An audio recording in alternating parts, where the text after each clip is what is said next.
Como um pedido a por muitos, sobre o xadrez geopolítico da guerra da Ucrânia e quais os impasses, as estratégias, a presença do hard power, o poder militar de fato e as estratégias mais sofisticadas que envolvem recursos da diplomacia e da economia, essa sofisticação bélica a gente vê desde a Segunda Guerra Mundial, quando os países atacavam por meio do Blitzkrieg, principalmente a Alemanha, a infraestrutura industrial dos demais países. E eu queria, fiz anotações aqui, claro, o assunto é muito extenso. Segundo alguns analistas, né, e eu uso principalmente o Pepe Escobar, os Estados Unidos, ao contrário do que muitos pensam, a ala que vê de forma mais sofisticada a guerra, que é o Partido Democrata, a CIA, está gostando sim dessa guerra com a Ucrânia e a Rússia, uma guerra intra-eslava, porque uma das principais preocupações do Mackinder e do Alfred Marham, isso lá no século XX, em relação aos interesses britânicos e americanos, interesses anglo-saxões do mundo, era a preocupação de formar uma grande massa continental, uma grande aliança política continental euroasiática. E nesse caso que unisse a Alemanha, Rússia e China.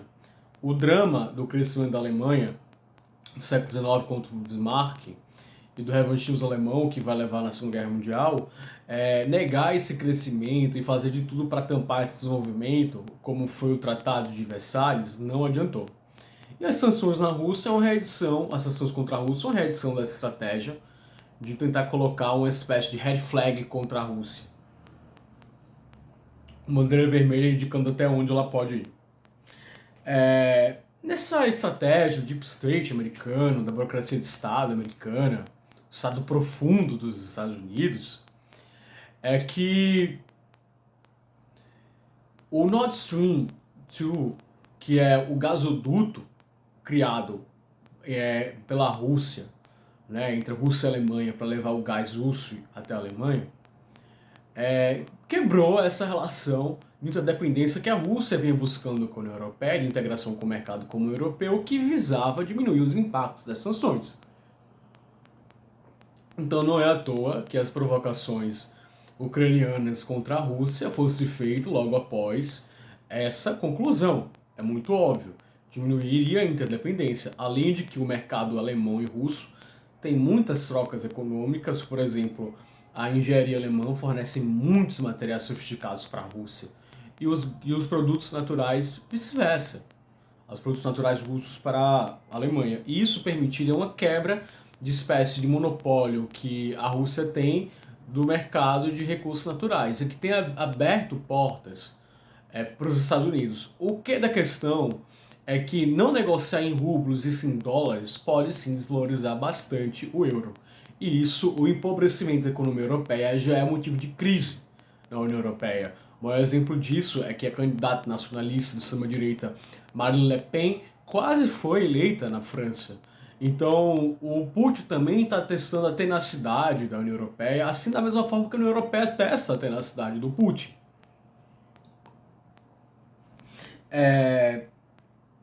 E é bom a gente parar para pensar que, por mais que digam que o PIB russo é do tamanho do Texas, né, nos Estados Unidos, e que isso seria uma espécie de desvantagem,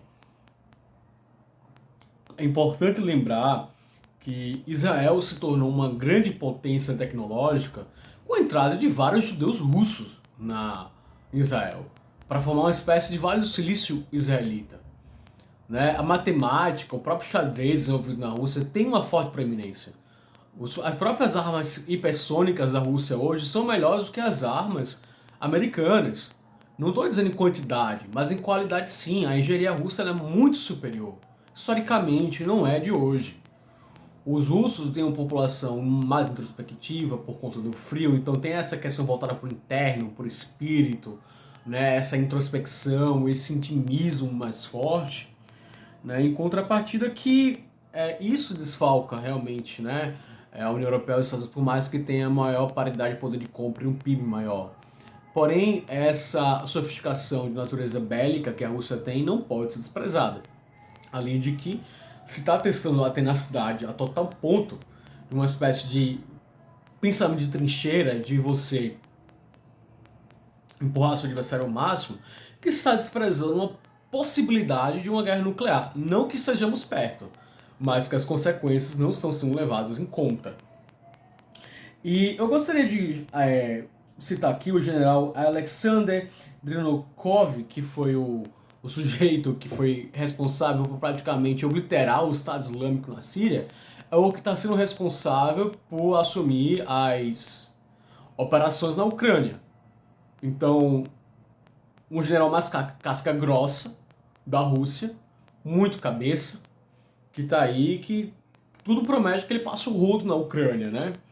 E tem aqui o objetivo um objetivo histórico desde Pedro Grande, o acesso ao mar, aos mares navegáveis, o mar Cáspio, o Mar Negro, o Mar Mediterrâneo, o Mar de Azov.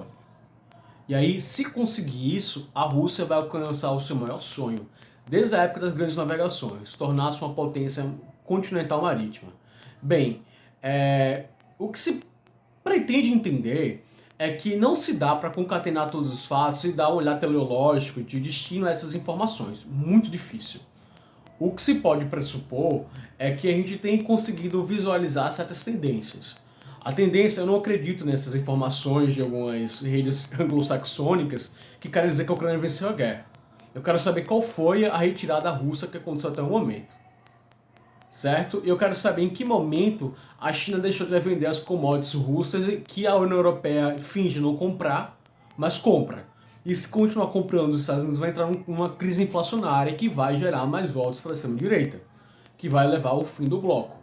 Então nós temos uma relação muito tênue de interdependência desses estados, querendo ou não, de ter impactos negativos ou positivos, que a Rússia impacta sobre o mercado como europeu, querendo ou não, e que eu vou me comprometer a procurar desvendar os desdobramentos que a guerra russo-ucraniana tem trazido para a Europa, para o mundo, principalmente no cenário econômico. Obrigado a todos.